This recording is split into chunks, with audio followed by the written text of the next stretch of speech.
Antes de começar a minha história, eu preciso te pedir uma coisa simples, mas que faz toda a diferença. Se essa história tocar seu coração em algum momento, deixa o like, comenta o que você achou e compartilha esse vídeo com uma pessoa especial. Isso ajuda muito o canal a continuar trazendo histórias como essa. Agora, deixa eu te contar o que realmente aconteceu comigo. Eu costumava achar que viver em uma mansão, cercada de luxo, era o sonho de qualquer mulher. As pessoas olhavam para mim com inveja quando me viam sair do carro importado, atravessar aquele jardim perfeito e entrar naquela casa enorme que parecia cenário de filme. Mas ninguém via o que realmente acontecia quando as portas se fechavam. Ninguém via o silêncio. Ninguém via o frio. Ninguém via o quanto eu me sentia pequena dentro de um lugar tão grande. Meu marido era milionário, poderoso, respeitado. Onde ele chegava, todos se levantavam, todos sorriam, todos queriam agradá-lo. Ele tinha uma presença forte, um olhar que intimidava, uma voz que fazia reuniões inteiras ficarem em silêncio. E mesmo sendo a esposa dele, eu me sentia invisível. No começo, eu achava que era só a rotina, trabalho demais, pressão demais, responsabilidades demais. Eu dizia a mim mesma que era normal, que todo homem importante era assim, que eu precisava ser compreensiva, mas com o tempo a indiferença virou desprezo, e o desprezo virou humilhação. Lembro exatamente da primeira vez que percebi isso de verdade. Estávamos em um jantar com amigos e parceiros de negócios dele. Eu tinha escolhido o vestido com cuidado, passei horas me arrumando, tentando parecer bonita, talvez no fundo tentando chamar a atenção dele. Quando cheguei perto e toquei de leve em seu braço, ele nem olhou para mim. Apenas se afastou e continuou falando, como se eu fosse parte da decoração. Uma das mulheres na mesa me olhou com pena, outra fingiu não perceber, e eu fiquei ali, com um sorriso preso no rosto, sentindo o coração afundar e o rosto queimar de vergonha. Em casa, não era diferente. Ele passava por mim como se eu não existisse. Perguntas simples ficavam sem resposta. Tentativas de conversa morriam no meio do caminho. Quando eu reclamava, ele dizia que eu estava sendo dramática. Quando eu chorava, ele dizia que eu estava exagerando. E quando eu ficava em silêncio, ele simplesmente parecia aliviado. Às vezes, eu me perguntava em que momento eu tinha deixado de ser esposa e passado a ser apenas alguém ocupando espaço na vida dele. As noites eram as piores. Eu deitava ao lado dele, olhando para o teto, ouvindo a respiração tranquila de alguém que dormia em paz, enquanto eu lutava contra um nó na garganta e um peso no peito. Eu me sentia sozinha, mesmo estando casada, abandonada, mesmo dividindo a mesma casa. O que eu não sabia é que muito em breve, uma simples descoberta ia virar a minha vida de cabeça para baixo, e ia me mostrar que eu não era tão fraca quanto ele sempre me fez acreditar. Por fora, a nossa vida parecia perfeita. Era isso que todo mundo via. Fotos em eventos elegantes, viagens para lugares caros, jantares em restaurantes onde o nome dele abria portas e arrancava sorrisos forçados. As pessoas nos chamavam de o casal dos sonhos. Diziam que eu era uma mulher de sorte. E eu sorria. Sempre sorria. Porque naquele mundo, sorrir era quase uma obrigação. Eu aprendi a sorrir mesmo quando meu coração estava pesado. Nos eventos, eu andava alguns passos atrás dele. Não porque alguém tivesse pedido, mas porque, de alguma forma, aquilo parecia ser o meu lugar. Ele sempre caminhava à frente, cumprimentando empresários, políticos, investidores. Apertos de mão firmes, risadas calculadas, promessas que soavam importantes. E eu vinha logo depois, sendo apresentada como um detalhe, minha esposa. Às vezes alguém tentava puxar conversa comigo. Perguntava o que eu fazia, do que eu gostava, como era viver naquele mundo de luxo. Antes mesmo que eu pudesse responder, ele interrompia, mudava de assunto, puxava a pessoa para outro canto. Era como se eu fosse irrelevante. Um enfeite bonito, mas dispensável. Dentro do carro, a caminho de casa, o silêncio era quase sempre absoluto. Eu observava as luzes da cidade passando pela janela e pensava em quantas pessoas dariam tudo para estar no meu lugar, se elas soubessem. Se ao menos imaginassem o vazio que existia por trás daquela vida perfeita. Em casa, a mansão parecia grande demais para duas pessoas que mal se falavam. Os corredores eram longos, os quartos eram enormes, e o eco dos meus passos às vezes era a única coisa que eu ouvia. Ele chegava tarde, quase sempre falando ao telefone, resolvendo problemas, fechando negócios, tomando decisões que moviam cifras que eu nem conseguia imaginar. Eu esperava, não porque alguém me mandasse, mas porque eu ainda tinha esperança. Esperança de que ele sentasse ao meu lado, de que perguntasse como foi o meu dia, de que me olhasse como no começo. Mas na maioria das noites ele passava direto. Estou cansado jogado no ar. Amanhã a gente conversa, que nunca virava conversa. E mesmo assim, quando surgia um novo convite para algum evento importante, lá estávamos nós. Ele impecável em seu terno caro. Eu em um vestido escolhido com cuidado. O casal perfeito. O teatro perfeito. Lembro de uma noite em especial. Um jantar cheio de gente importante. Daqueles em que todo mundo fala alto, ri alto e finge ser mais feliz do que realmente é. Eu estava ao lado dele, segurando sua taça enquanto ele cumprimentava alguém.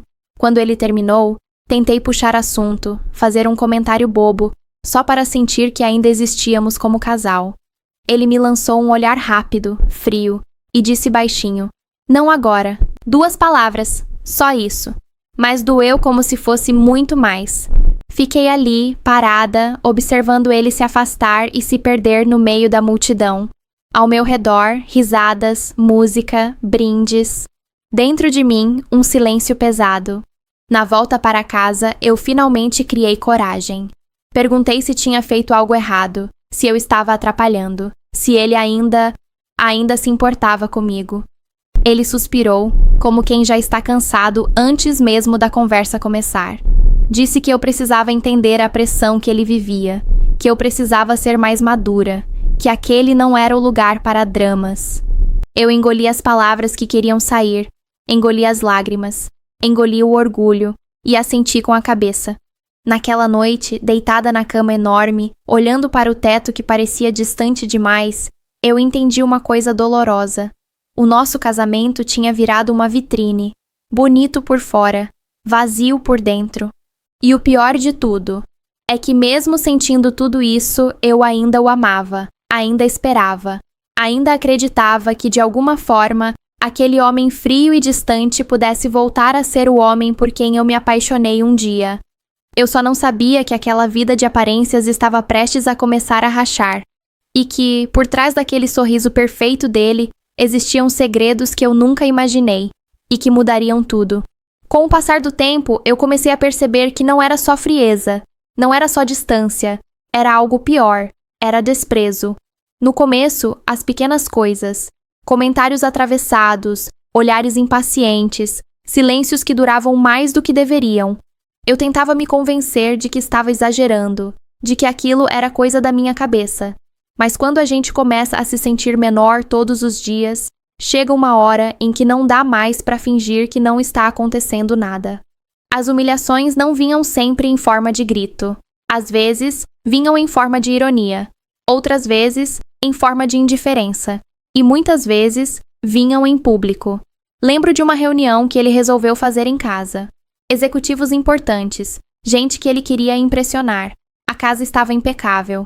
Eu ajudei a organizar tudo, escolhi as flores, cuidei do jantar, pensei em cada detalhe. Quando as pessoas chegaram, eu fiquei ali, sorrindo, servindo, tentando ser educada, tentando ser útil. Em certo momento, um dos convidados elogiou a casa e disse que eu devia ter muito bom gosto.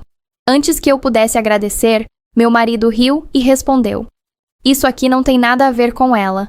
Eu contratei um arquiteto caro para isso." Todo mundo riu. Eu também, pelo menos por fora. Por dentro, senti como se alguém tivesse me empurrado de um lugar alto. Outra vez, em um evento, uma mulher comentou que eu era bonita e perguntou como nós tínhamos nos conhecido. Eu comecei a contar, lembrando de quando tudo ainda era simples, quando ele ainda me olhava nos olhos. Ele me interrompeu no meio da frase e disse: "Isso não importa. O que importa é que hoje a gente está aqui. De novo, risadas. De novo, eu ficando em silêncio. Com o tempo, eu comecei a falar menos, a dar menos opiniões, a ocupar menos espaço. Era como se eu estivesse tentando desaparecer aos poucos para não incomodar. Em casa, as coisas não eram melhores. Qualquer tentativa de conversa virava motivo de impaciência. Se eu perguntava quando ele chegaria, ele dizia que eu estava controlando demais. Se eu reclamava da distância, ele dizia que eu era carente. Se eu ficava triste, ele dizia que eu precisava ser mais forte. Uma noite, eu criei coragem e disse que me sentia sozinha. Ele nem tirou os olhos do celular, só respondeu: "Você tem tudo, não sei do que está reclamando. A gente não vive só de coisas." Eu quis dizer, mas fiquei em silêncio. As humilhações começaram a me mudar por dentro. Eu passei a me olhar no espelho e a me perguntar se eu realmente era tão pouco assim, se eu realmente era um peso, se eu realmente merecia ser tratada daquele jeito. Houve um jantar que eu nunca vou esquecer. Estávamos com pessoas importantes, e alguém comentou sobre viagens. Eu, sem pensar, contei de uma viagem que eu sempre sonhei fazer. Ele me olhou com aquele meio sorriso frio e disse: "Sonhos custam dinheiro. E dinheiro a gente gasta com coisas que valem a pena." Foi como um tapa, mas ninguém viu como tapa. Viram como piada. Quando chegamos em casa, eu chorei. Não fiz escândalo, não gritei. Só chorei em silêncio, no banheiro, olhando para o meu próprio reflexo e tentando entender em que momento eu tinha me tornado alguém tão pequena dentro da própria vida. E o mais cruel era perceber que eu ainda tentava. Ainda preparava o jantar, esperando que ele sentasse comigo. Ainda comprava uma roupa nova, esperando que ele reparasse. Ainda sorria quando ele entrava pela porta, mesmo sabendo que, na maioria das vezes, ele nem ia olhar. Cada dia era uma pequena morte por dentro. Eu comecei a me perguntar se aquilo era realmente amor, ou se eu estava só com medo de ficar sozinha, medo de admitir que eu tinha me perdido de mim mesma. Mas, mesmo machucada, mesmo cansada, mesmo me sentindo invisível, eu ainda não imaginava que tudo aquilo era só o começo. Que existia algo muito maior escondido por trás daquele homem que me humilhava com tanta facilidade. E que, em breve, uma única descoberta ia mudar completamente o jogo. Eu achava que já tinha sentido tudo o que era possível sentir dentro daquele casamento. A solidão, a vergonha, a sensação de ser invisível. Mas eu estava errada. Sempre dá para cair um pouco mais fundo. Depois de tantas humilhações, eu comecei a tentar de novo. Não porque eu acreditasse de verdade que algo mudaria, mas porque uma parte de mim ainda se agarrava à lembrança do homem por quem eu tinha me apaixonado. Eu dizia a mim mesma que, se eu insistisse mais um pouco, se eu fosse mais paciente, mais compreensiva, mais forte, talvez ele voltasse a me enxergar. Uma noite, eu preparei o jantar sozinha. Não mandei a equipe da casa fazer. Eu mesma cozinhei. Escolhi a louça bonita, coloquei flores na mesa, acendi velas. Era quase ridículo, eu sei. Mas eu queria tentar. Queria provar para mim mesma que ainda havia alguma coisa ali para salvar. Ele chegou tarde, como sempre. Passou direto pela sala falando ao telefone, nem olhou para a mesa. Eu o chamei pelo nome. A voz saiu baixa, insegura, mas saiu. Ele parou por um segundo, olhou para o relógio e disse: "Agora não, estou cansado." Eu disse que era importante, que eu precisava conversar. Ele respirou fundo, daquele jeito que já mostrava impaciência, e sentou por obrigação. Eu falei. Falei que me sentia sozinha. Falei que sentia falta dele. Falei que não me reconhecia mais naquela vida. Falei que o nosso casamento estava morrendo. Ele me ouviu em silêncio. Por um instante, eu cheguei a acreditar que alguma coisa tinha tocado ele. Mas quando eu terminei, ele só disse: "Você está criando problemas onde não existem. Isso é drama." Aquelas palavras doeram mais do que qualquer grito, porque elas apagavam tudo o que eu sentia, como se a minha dor fosse apenas capricho. Naquela mesma semana, ele tinha prometido que iríamos sair juntos. Disse que precisava da minha presença em um evento importante, mas que depois iríamos jantar, só nós dois. Eu me arrumei com cuidado. Escolhi um vestido que ele tinha elogiado anos atrás. Fiz o cabelo, a maquiagem, tudo com aquela esperança boba de quem ainda acredita. No evento, ele mal falou comigo. Me deixou sozinha várias vezes. Quando terminou, eu me aproximei e perguntei sobre o nosso jantar. Ele me olhou, confuso por um segundo, e depois disse: Esqueci. Tenho uma reunião agora. Eu fiquei ali, parada, com a bolsa na mão, vendo ele ir embora como se nada tivesse sido combinado. As pessoas ao redor continuavam conversando, rindo, vivendo, e eu sentia vontade de desaparecer. Naquela noite, eu não chorei. Eu só me sentei na cama, no escuro, e fiquei olhando para o nada. Foi ali que eu pensei, pela primeira vez, que talvez fosse melhor ir embora. Que talvez eu não aguentasse mais continuar tentando sozinha. Mas ir para onde? Com que coragem? Com que forças? Os dias seguintes foram ainda piores. Ele passou a chegar cada vez mais tarde. Às vezes, nem chegava. Quando eu perguntava, ele respondia curto, seco, como se eu estivesse atrapalhando. Eu comecei a comer menos, a dormir menos, a me olhar menos no espelho. Eu estava sumindo. Teve uma tarde em que eu desmaiei no banheiro. Simplesmente apaguei. Quando acordei, estava no chão frio, sozinha. Ninguém percebeu. Ninguém sentiu falta. Aquilo foi o fundo do poço. Eu me olhei no espelho depois, com o rosto pálido, os olhos fundos, e quase não me reconheci. Pensei, é isso que eu virei? Uma sombra dentro da própria casa? Naquela noite, quando ele finalmente apareceu, eu disse que precisava de ajuda, que eu não estava bem, que eu estava no limite. Ele me olhou por alguns segundos e respondeu: Você precisa parar com isso, está exagerando. E subiu para o quarto dele. Eu fiquei na sala, sozinha, com um silêncio tão pesado que parecia que ia me engolir. Foi ali, sentada naquele sofá enorme, naquela casa enorme, naquela vida enorme e vazia, que eu percebi que tinha chegado ao fundo, que eu não podia mais continuar daquele jeito. Ou eu me perdia de vez, ou alguma coisa precisava mudar. O que eu ainda não sabia é que a mudança já tinha começado, que bem perto de mim existia algo que eu ainda não tinha visto, um detalhe, uma pista, um fio solto, e que, muito em breve, eu ia puxar esse fio, e toda a verdade ia começar a aparecer. Depois daquela noite em que eu percebi que tinha chegado ao fundo do poço, algo dentro de mim mudou. Não foi uma mudança bonita, nem corajosa. Foi uma mudança silenciosa, cansada, como se alguma coisa tivesse quebrado de vez.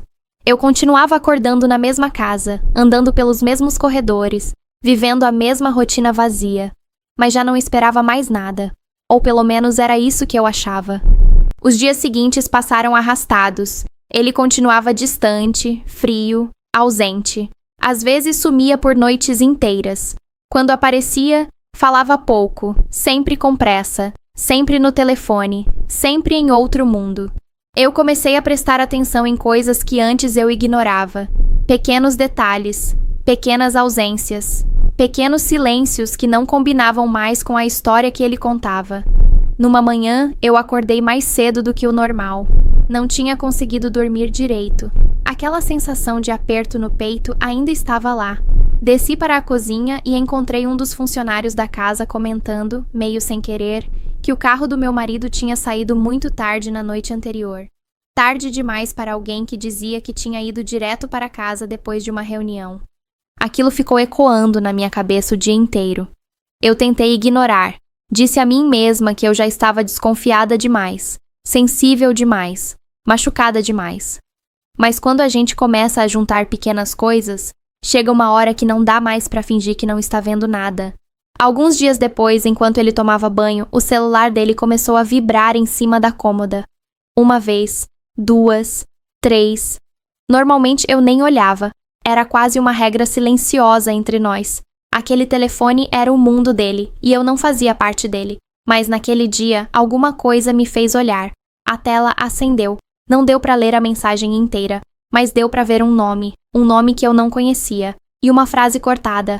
Não podemos mais adiar isso. Meu coração começou a bater mais rápido. Eu fiquei parada, olhando para o celular como se ele fosse explodir. Quando ele saiu do banho, eu fingi que nada tinha acontecido. Sorri. Perguntei se ele queria café.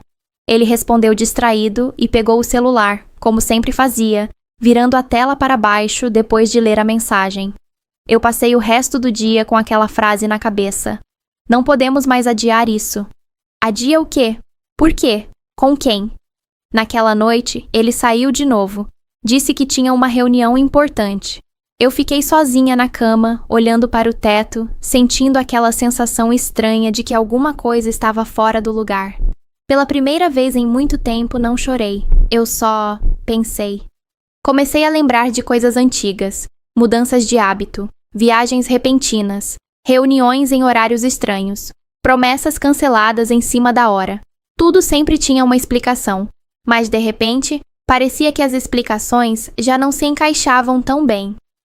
2 dias depois, eu estava no escritório da casa, procurando um documento meu, quando encontrei uma pasta que eu nunca tinha visto antes. Não estava trancada, não estava escondida, mas também não estava em lugar nenhum onde eu costumava mexer. Meu coração acelerou quando eu abri. Não era nada óbvio, nada escandaloso. Eram papéis, contratos, algumas cópias de documentos antigos, mas havia nomes ali que eu não conhecia, datas que não batiam com a história que eu sabia.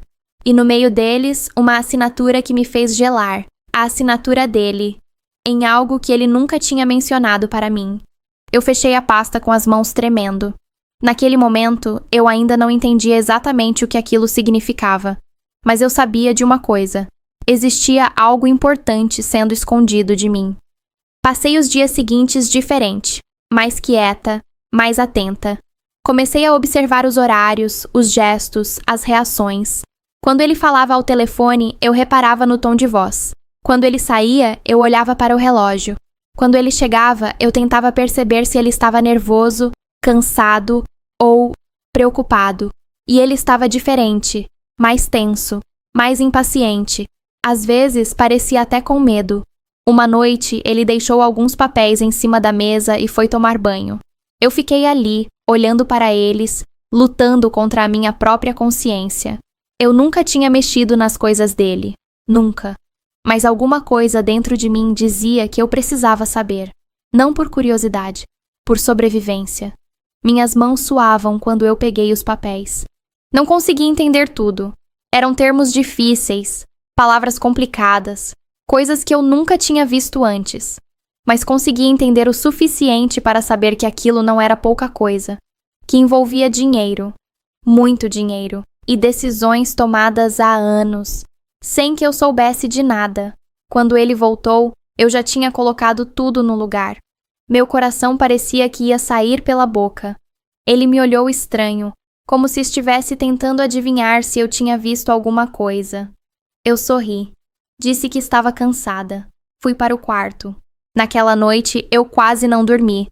Eu ficava pensando em como a minha vida tinha virado aquilo, em como eu tinha aceitado tão pouco por tanto tempo, e principalmente em como aquele homem, que sempre me fez sentir pequena, talvez estivesse escondendo algo grande demais para continuar ignorando. Eu ainda não tinha a verdade, nem de longe.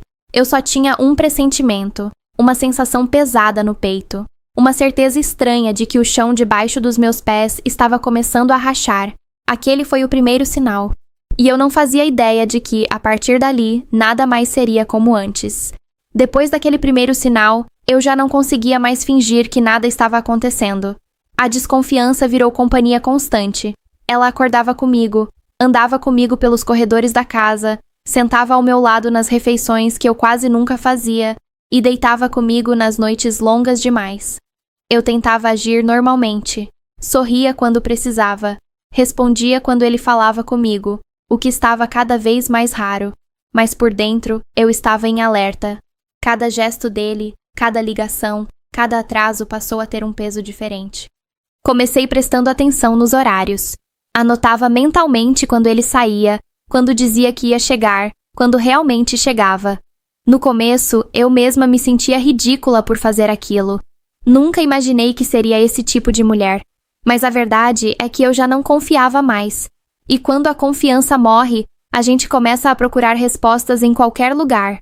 Teve uma noite em que ele disse que iria viajar cedo no dia seguinte. Eu acordei de madrugada e a cama ao meu lado ainda estava vazia. Olhei para o relógio. 3 da manhã. O celular dele não estava na mesa de cabeceira. Só voltou perto das 5, andando devagar, como quem tenta não fazer barulho. Fingiu que estava tudo normal. Eu fingi que estava dormindo.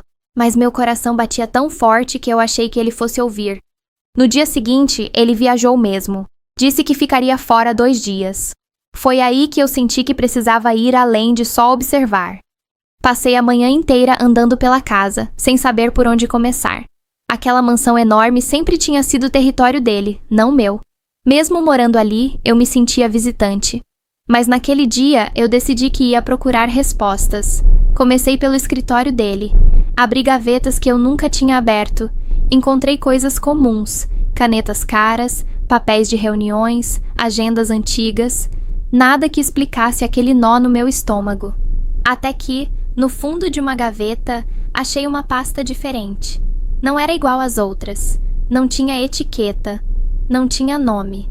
Dentro, havia cópias de contratos antigos, documentos de empresas, algumas anotações à mão. Li e reli várias vezes, tentando entender.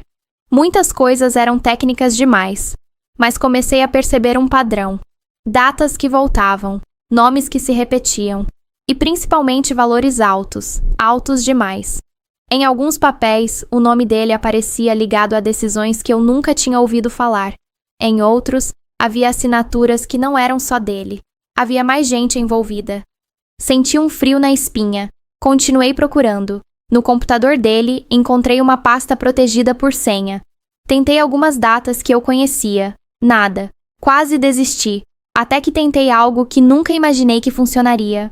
O dia do nosso casamento. A pasta abriu. Lá dentro havia e-mails antigos, trocas de mensagens, arquivos que eu nunca tinha visto. Não li tudo de uma vez. Eu não consegui. Era informação demais, mas o suficiente para entender que existia uma história inteira acontecendo por trás da minha. Descobri que, anos atrás, quando ele ainda estava construindo a fortuna, ele tinha feito acordos que não eram tão limpos quanto ele fazia parecer. Descobri que parte do dinheiro, parte do poder, parte do império, não tinha sido construído sozinho. E pior, descobri que o meu nome aparecia em alguns documentos. Eu quase não consegui respirar quando vi isso. Meu nome. Ali. Em papéis que eu nunca assinei. Em decisões que eu nunca tomei. Em coisas que eu nunca soube que existiam. Fechei tudo com as mãos tremendo. Naquele momento, eu entendi que aquilo não era só sobre traição. Não era só sobre mentiras pequenas. Aquilo era grande, perigoso. E de algum jeito, eu estava no meio disso. Passei o resto do dia em pânico. Andava pela casa sem conseguir parar. Cada barulho me fazia pular. Cada carro que passava na rua parecia que vinha me buscar. Pela primeira vez, eu senti medo de verdade. Não medo de ficar sozinha. Medo de estar envolvida em algo que podia me destruir. Quando ele ligou à noite, dizendo que estava tudo bem na viagem, eu quase não consegui disfarçar a voz. Ele percebeu. Perguntou se eu estava estranha. Eu disse que estava só cansada. Mentira. Eu estava apavorada. Nos dias seguintes, continuei investigando, com mais cuidado, com mais medo. Descobri mais documentos, mais rastros, mais provas de que ele tinha construído aquela vida em cima de segredos. E de que, de alguma forma, eu tinha sido colocada como parte da história, sem nunca ter sido consultada. Comecei a entender o porquê da frieza, do controle, do jeito como ele me mantinha distante. Não era só desprezo. Era medo. Medo de que eu descobrisse. Medo de que eu fizesse perguntas. Medo de que eu deixasse de ser apenas a esposa decorativa. E quanto mais eu descobria, mais eu percebia que aquele homem que me humilhava todos os dias também era um homem acuado. Eu ainda não tinha todas as respostas, mas já tinha o suficiente para saber que o jogo estava mudando e que, muito em breve, eu não seria mais a mulher perdida, invisível e calada dentro daquela casa. Eu estava chegando perto da verdade, e a verdade ia virar tudo de cabeça para baixo. Depois de tudo o que eu tinha encontrado, eu já não conseguia mais olhar para ele da mesma forma. Cada vez que ele entrava em um cômodo, eu sentia um frio estranho na barriga. Não era mais só dor. Era uma mistura de medo, desconfiança e uma estranha sensação de que, pela primeira vez, eu estava começando a enxergar quem ele realmente era. Eu continuei fingindo normalidade. Sorria quando ele falava. Concordava quando ele decidia coisas sem me consultar. Mas por dentro, eu estava em guerra comigo mesma. Parte de mim queria fingir que nada daquilo existia, que eu podia simplesmente fechar os olhos e continuar vivendo naquela mentira confortável. A outra parte, a parte que tinha sido humilhada, ignorada e apagada por tanto tempo, queria respostas. Precisava de respostas. Foi numa noite comum, daquelas em que ele chegou tarde e mal falou comigo, que tudo começou a desmoronar de vez. Ele deixou o paletó jogado sobre a cadeira e foi direto para o banho. O celular ficou em cima da mesa. Eu fiquei olhando para aquele aparelho como se ele estivesse me desafiando. Meu coração começou a bater forte. Eu sabia que não podia, mas eu também sabia que já tinha ido longe demais para parar. Peguei o celular. Havia uma mensagem nova, do mesmo nome que eu tinha visto dias antes. Abri com as mãos tremendo. Não era uma conversa comum. Não era nada romântico. Era pior. Falava de prazos, de decisões, de coisas que eu não deveria estar lendo. E no meio daquelas palavras frias, uma frase me fez gelar. Se ela descobrir, tudo pode vir abaixo. Eu senti o chão sumir. Continuei lendo. Descobri que aquela pessoa fazia parte de algo que tinha começado muito antes de eu existir na vida dele. Algo que envolvia dinheiro, empresas, acordos mal explicados. Descobri que parte da fortuna dele tinha sido construída em cima de decisões que nunca poderiam vir a público. E então veio a parte que quase me fez cair sentada no chão. Em várias mensagens falavam de mim, do meu nome, da minha assinatura, do meu papel em tudo aquilo, mas eu nunca assinei nada. Eu nunca soube de nada. Eu voltei para os documentos que tinha encontrado. Abri de novo. Comparei datas, nomes, arquivos. Tudo começou a se encaixar de um jeito assustador. Ele tinha usado o meu nome. Tinha me colocado como parte de acordos antigos. Tinha me ligado a decisões que eu nunca tomei. Não era só mentira. Era muito pior. Era como se ele tivesse construído parte da vida dele usando a minha existência como proteção, como escudo, como garantia. De repente, eu entendi por que ele sempre me manteve afastada, porque nunca quis que eu me envolvesse com nada, porque sempre me tratou como alguém frágil, pequena, incapaz. Não era só desprezo, era controle. Se eu não soubesse de nada, eu não podia fazer nada. Passei a madrugada inteira sem dormir, andando pela casa, chorando em silêncio, tentando aceitar o que eu tinha descoberto, tentando entender como eu tinha me casado com um homem que era praticamente um estranho. Na manhã seguinte, eu decidi que precisava ouvir da boca dele. Quando ele desceu para o café, eu estava sentada à mesa, com os documentos organizados na minha frente, as mãos firmes, apesar do coração em pedaços. Ele parou quando me viu. O olhar dele mudou na mesma hora. Ele sabia. "O que é isso?" ele perguntou, tentando parecer calmo. "Eu queria que você me explicasse", eu respondi, com a voz mais firme do que eu imaginava que conseguiria. Ele tentou negar. Disse que eu estava entendendo errado, que aquilo era coisa antiga, que não era nada demais. Mas quando eu falei das mensagens, o rosto dele perdeu a cor. O silêncio que se seguiu foi pesado, longo, assustador. Então ele sentou e começou a falar. Ele contou que, anos atrás, quando ainda estava construindo tudo, fez acordos que não eram exatamente corretos, que precisava de garantias, que precisava de nomes limpos, que precisava de alguém que ninguém suspeitasse. Ele precisava de mim.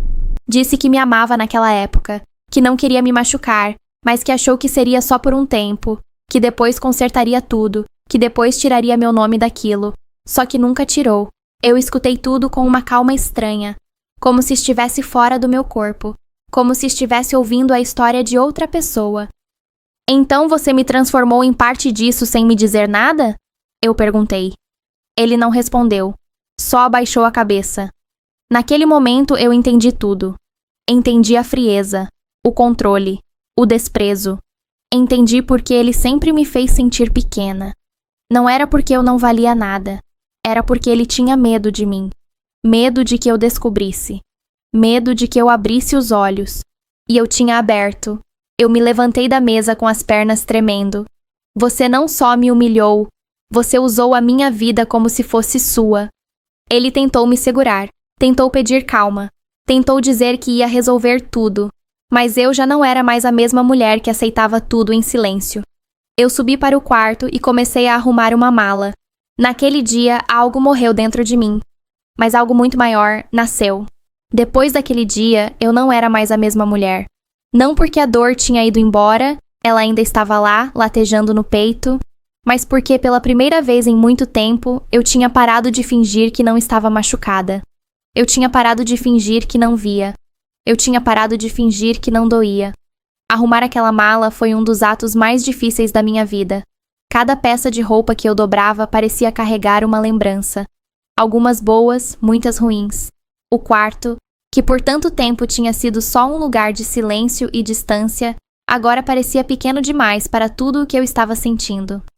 Ele ficou parado na porta, sem saber o que dizer. Pela primeira vez, eu vi medo nos olhos dele. Não raiva, não desprezo, medo. Você vai embora por causa disso? Ele perguntou com a voz baixa. Eu parei, respirei fundo e respondi. Eu vou embora porque eu passei tempo demais ficando. Essas palavras saíram de mim com uma firmeza que eu mesma não reconhecia. Eu não fui embora naquela noite. Não porque eu tivesse mudado de ideia, mas porque eu precisava de tempo para pensar. E principalmente porque eu precisava de um plano. Eu tinha passado anos sendo tratada como alguém frágil. Agora eu sabia que não era. E eu não ia mais agir como se fosse. Nos dias seguintes, eu comecei a me mexer em silêncio. Liguei para um advogado. Depois, para outro. Pedi cópias de documentos. Perguntei coisas que eu nunca tinha perguntado. Ouvi respostas que me deixaram ainda mais assustada e ainda mais determinada. Descobri que sim, meu nome estava ligado a coisas sérias.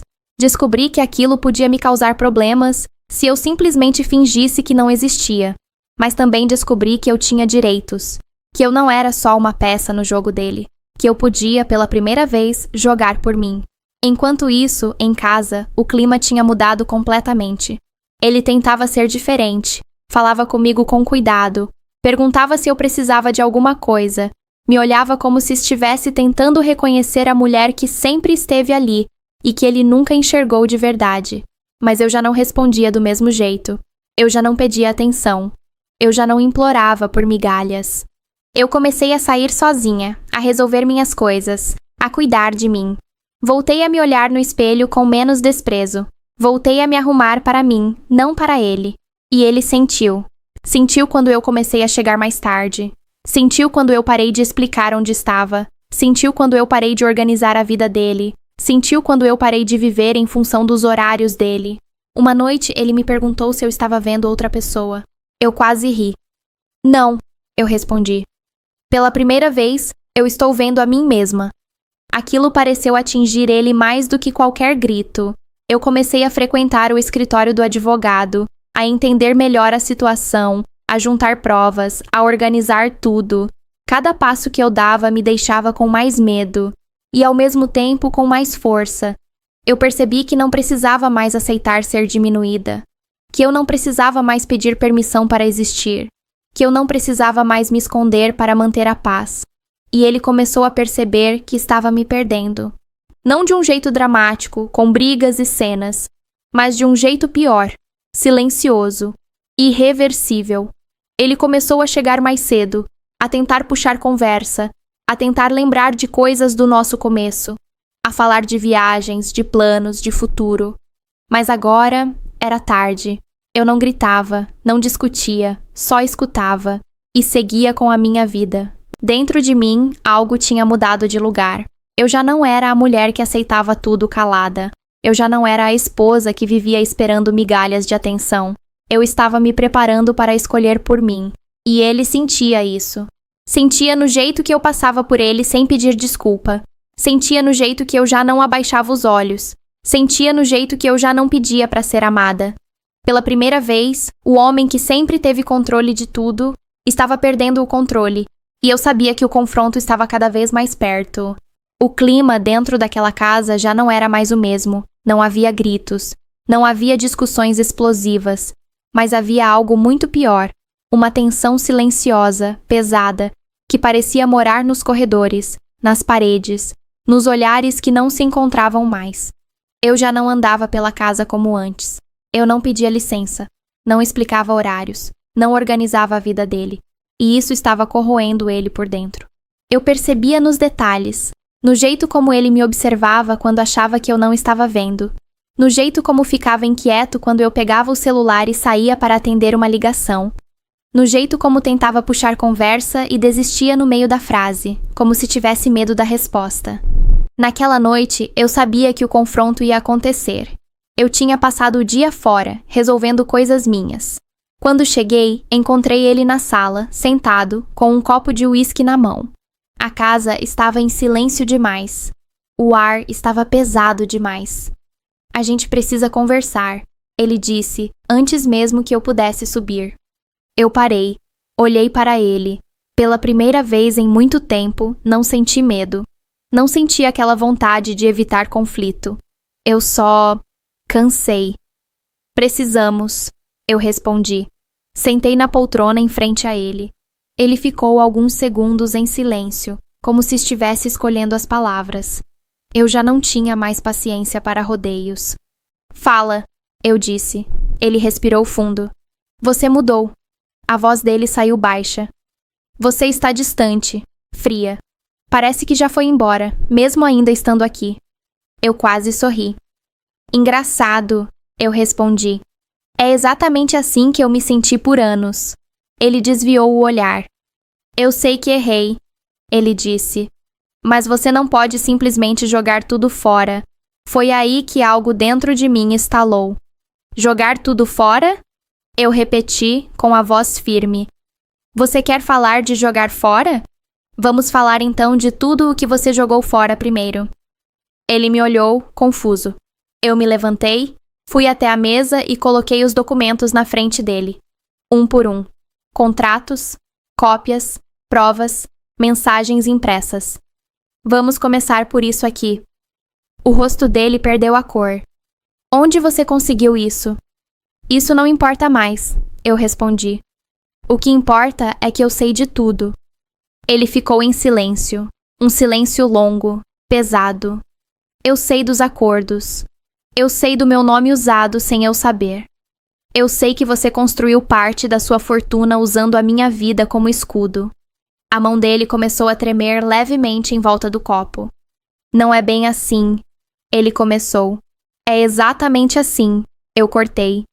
Você me manteve pequena porque tinha medo de mim, medo de que eu descobrisse, medo de que eu deixasse de ser conveniente. Ele passou a mão no rosto, nervoso. Eu ia consertar. Um dia.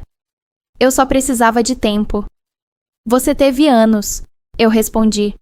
Anos em que preferiu me humilhar, me ignorar, me diminuir, porque era mais fácil do que me tratar como alguém que podia escolher. Ele se levantou. Eu fiz isso para proteger tudo o que construí, ele disse, a voz subindo. E destruiu tudo o que nós éramos, eu respondi, sem gritar. Ou o que poderíamos ter sido. O silêncio voltou. Mas agora era diferente. Agora era pesado de culpa. Você faz ideia do que eu passei? Eu continuei. Das noites em que eu chorei do seu lado sem você perceber? Das vezes em que eu me senti invisível? Das humilhações em público? Das piadas que você fazia às custas da minha dignidade? Ele baixou a cabeça. Eu estava cego. Não, eu disse. Você estava confortável. Ele respirou fundo, como se finalmente estivesse entendendo o tamanho do que tinha feito. Eu tive medo, ele admitiu. Medo de perder tudo. Medo de perder o controle.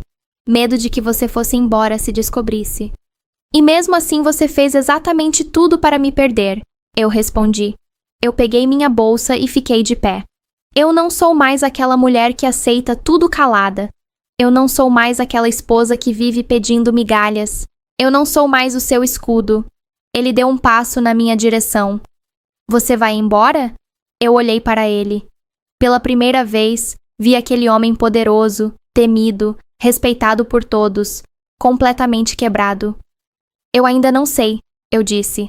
Mas eu sei que se eu ficar, não vai ser do jeito que era antes. Nunca mais. Ele engoliu em seco. Eu me arrependo, ele disse. De tudo. Do jeito que eu te tratei. do que eu fiz com a sua vida. Eu me arrependo de ter sido esse homem. Arrependimento não apaga o passado, eu respondi. Só mostra se você tem coragem de construir algo diferente no futuro. Ele se aproximou mais um pouco, mas parou, como se tivesse medo de me tocar. Eu mudo, ele disse. Eu juro que mudo. Eu respirei fundo. Palavras não me impressionam mais, só atitudes. Naquela noite, ele não dormiu. Eu também não. Mas pela primeira vez, a diferença era que, agora, ele era quem tinha medo de me perder. E eu sabia. Aquele confronto tinha quebrado algo dentro dele. O orgulho, a certeza, a sensação de controle. E pela primeira vez, o arrependimento dele parecia real. Antes de continuar, eu preciso te pedir uma coisa do fundo do coração. Se essa história te tocou em algum momento, deixa o like, comenta o que você achou e compartilha esse vídeo com uma pessoa especial. Isso ajuda muito o canal a continuar trazendo histórias assim. Agora, deixa eu te contar como tudo realmente terminou. Depois daquela noite de confronto, nada mais voltou a ser normal. Mas não era o tipo de normalidade vazia que existia antes, quando a casa parecia grande demais e silenciosa demais. Agora o silêncio tinha peso, tinha história, tinha decisões esperando para serem tomadas. Nos primeiros dias, eu continuei dormindo no quarto de hóspedes. Não por vingança, não por jogo de poder, mas porque eu precisava de espaço para respirar, para pensar, para entender quem eu era depois de tudo o que tinha descoberto. E ele respeitou isso. Pela primeira vez, ele respeitou. Eu acordava cedo, saía, resolvia coisas minhas, falava com advogados, organizava documentos, tentava arrumar a bagunça que tinha sido feita em cima do meu nome. E ele me ligava. Não para cobrar, não para controlar, mas para perguntar se eu estava bem, para perguntar se eu precisava de alguma coisa. Às vezes eu respondia, às vezes não. E ele aceitava. Uma noite, quando voltei para casa, encontrei uma caixa em cima da mesa da sala. Dentro estavam fotos antigas nossas, do começo, de quando tudo ainda era simples, de quando a gente ria de coisas bobas, de quando ele me olhava como se eu fosse a coisa mais importante do mundo. Junto das fotos havia um bilhete escrito à mão. Eu não posso voltar no tempo, mas posso passar o resto da minha vida tentando ser digno da mulher que você sempre foi. Eu sentei no sofá e chorei. Não de alegria, não de tristeza. Chorei porque, pela primeira vez em muitos anos, eu senti que ele estava sendo humano. Mas sentimento não apaga passado. E eu sabia disso. Os dias viraram semanas. Ele começou a tomar atitudes que eu nunca achei que veria. Chamou pessoas importantes, enfrentou conversas difíceis, assumiu erros que antes ele jogaria nas costas de qualquer um. Perdeu dinheiro, perdeu contratos, perdeu aliados, mas não tentou me esconder nada, não tentou me poupar da verdade. Me levou para todas as reuniões, explicou tudo, perguntou o que eu achava, ouviu quando eu dizia que não concordava. Teve uma tarde em que um dos sócios antigos levantou a voz e disse que ele estava ficando louco por ouvir demais a esposa. Eu me preparei para ver o velho homem frio e arrogante aparecer de novo. Mas ele só respondeu. Eu fiquei louco foi por anos quando não ouvi. Aquilo me quebrou por dentro. Não porque resolvia tudo, mas porque mostrava que alguma coisa finalmente tinha mudado de verdade. Mesmo assim, eu ainda tinha medo. Medo de confiar, medo de me machucar de novo, medo de descobrir mais uma vez que tudo aquilo era só uma fase. Teve noites em que eu quase arrumei a mala e fui embora sem avisar. Teve dias em que eu acordei decidida a terminar tudo de vez. E ele percebeu. Uma noite, ele bateu na porta do quarto de hóspedes. Posso entrar? Eu deixei. Ele sentou na cadeira, não chegou perto, não tentou me tocar. Eu sei que você pode ir embora a qualquer momento, ele disse. E eu não vou te culpar por isso. Eu só quero que você saiba que, se você ficar, não vai ser por falta de opção. Vai ser porque eu finalmente aprendi a te respeitar. Eu fiquei em silêncio por muito tempo. Respeito não é discurso, eu disse. É rotina, é escolha diária, é quando ninguém está olhando. Então me deixa te mostrar, ele respondeu. Todos os dias, pelo resto da vida, se você deixar. A partir dali, as coisas começaram a mudar de verdade. Não de forma mágica, não como em filme, mas de forma real, com dias bons e dias difíceis. Começamos terapia, tivemos conversas duras, revivemos feridas, choramos, brigamos sem gritar, aprendemos a escutar sem atacar. Ele aprendeu a não mandar. Eu aprendi a não me calar. Teve um evento importante meses depois, do tipo que antes me deixava invisível. Eu quase não fui, não queria reviver aquilo. Mas ele insistiu, não por imagem, não por aparência, por escolha. Quando chegamos, alguém veio cumprimentá-lo e, como sempre, se virou para mim depois. Antes que a pessoa dissesse qualquer coisa, ele falou: "Essa é minha esposa, a mulher que salvou a minha vida de mim mesmo." Eu senti o chão sumir por um segundo. Durante a noite inteira, ele ficou ao meu lado. Não por obrigação, não por teatro, mas porque queria estar. E eu percebi. O homem que me humilhou no passado estava, aos poucos, ficando para trás. Não porque ele esqueceu o que fez, mas porque finalmente entendeu o peso do que fez. Um dia, sentamos no mesmo jardim onde eu, meses antes, tinha decidido que talvez fosse embora. Ele segurou minha mão e disse: "Eu sei que você ficou, mas eu também sei que poderia ter ido. Obrigado por escolher ficar. Não por mim, por você, por nós, pelo que a gente pode ser." Eu respirei fundo e respondi: "Eu fiquei porque agora eu não me perco mais aqui dentro." Nós não voltamos a ser o casal do começo. Nós nos tornamos algo melhor, mais consciente, mais honesto, mais real. Eu não sou mais a mulher humilhada. Ele não é mais o homem intocável. Nós somos duas pessoas que aprenderam, do jeito mais difícil, que amor sem respeito é só prisão disfarçada. E eu fiquei, não por medo, não por dependência, mas porque finalmente eu pude escolher. Porque amor de verdade só começa quando o orgulho acaba. E agora, se essa história te emocionou, deixa o like, comenta o que você achou e compartilha esse vídeo com uma pessoa especial. Isso ajuda demais o canal a continuar trazendo histórias que fazem a gente acreditar que até depois da dor, ainda pode existir recomeço.